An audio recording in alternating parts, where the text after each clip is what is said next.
Sementara itu, pemerintah Kabupaten Ngawi mencanangkan gerakan tanam padi bersama pada masa tanam kedua di tahun 2024. Hal ini sebagai upaya untuk mewujudkan program pertanian ramah lingkungan yang berkelanjutan serta meningkatkan hasil produktivitas padi. Pemerintah Kabupaten atau Pemkab Ngawi melalui Dinas Ketahanan Pangan dan Pertanian setempat mencanangkan gerakan tanam padi bersama.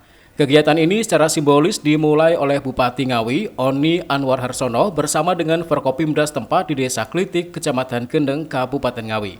Gerakan tanam padi bersama ini juga menjadi upaya untuk mempertahankan Kabupaten Ngawi sebagai lumbung pangan nasional.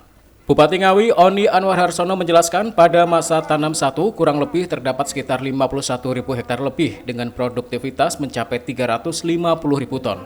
Sedangkan pada masa tanam 2 ini sedikit berkurang karena memasuki masa kemarau. Meski demikian, penurunan produksi tidak terlalu signifikan, yakni masih di kisaran 45 hingga 48.000 hektar dengan produktivitas 300.000 ton. Menurutnya, mendasar indeks pertanaman di Ngawi mencapai 2,88%, namun dari pemerintah pusat mengharapkan dapat mencapai 3%. Sebagai upaya mendukung dan meningkatkan potensi pertanian, terutama padi, maka dilakukan gerakan tanam bersama dan mengajak para petani untuk mengoptimalkan pada masa tanam kedua ini. Secara BPS, indeks pertanaman kita ini kan 2,88, sebenarnya sudah cukup tinggi. Tapi dari kementerian itu mendorong untuk Ngawi ini terus diupayakan ditingkatkan jadi 3 bahkan lebih dari itu. Dalam rangka itu semua, ya program pertanian ramah lingkungan berkelanjutan itu kita dorong. Karena konsekuensinya kalau penambahan lahan itu kan kecukupan pupuk dan lain sebagainya. Maka PRLP itu sudah wajib, sudah harus ditambah secara kuotanya. Alhamdulillah kemarin dari target tahun 2024 itu ada 15.000 hektar, kita sudah 12,8. Ini padahal baru MT2. Kita kerja di MT3. Nah, kalau secara prediksi hitungan per hektar 7,44 itu kita potensi di MT1 kemarin 350.000 ton. MT2 ini akan juga sama 300 ribuan ton.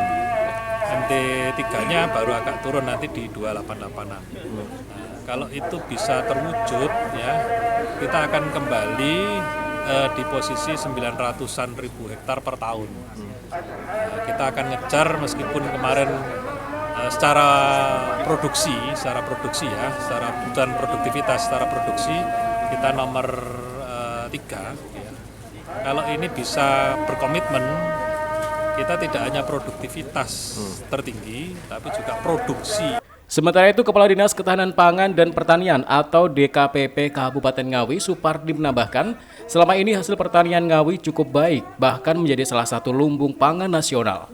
Pihaknya berharap petani juga mulai sedini mungkin untuk menyiapkan kebutuhan air di lahan pertanian. Hal ini seiring dengan masa tanam ini bersamaan dengan musim kemarau. 49 hektaran. Lahan kita 50.715 berarti kita paling kan 45 lah, 45-48 karena kan yang tanam padi, yang lainnya kan horti dan buntu. Ini sudah hampir, ini nanti ya sekitar 45 sampai 48-an, 4.000 ya hektar. Insya Allah nanti target kita juga terpenuhi. Cuma nanti semoga aja ini air kita cukup. Semoga aja. Karena ini kok kelihatannya kemaraunya maju. Kan itu biasanya kan kemarau itu mesti MP3. Kan itu. Perkiraan saya kalau untuk MP2 ini air masih cukup. Insya Allah masih cukup. Biasanya yang agak khawatir itu MP3, makanya kami dengan kelompok tani dan petani itu tolong meminitnya air, manajemen airnya sudah bagus. Dalam kesempatan ini, Bupati Ngawi juga menyerahkan sejumlah bantuan bagi para petani dan kelompok. Bantuan tersebut sebagai salah satu bentuk perhatian pemerintah dalam meningkatkan hasil pertanian terutama padi. Ita Wahyu, CTV Ngawi.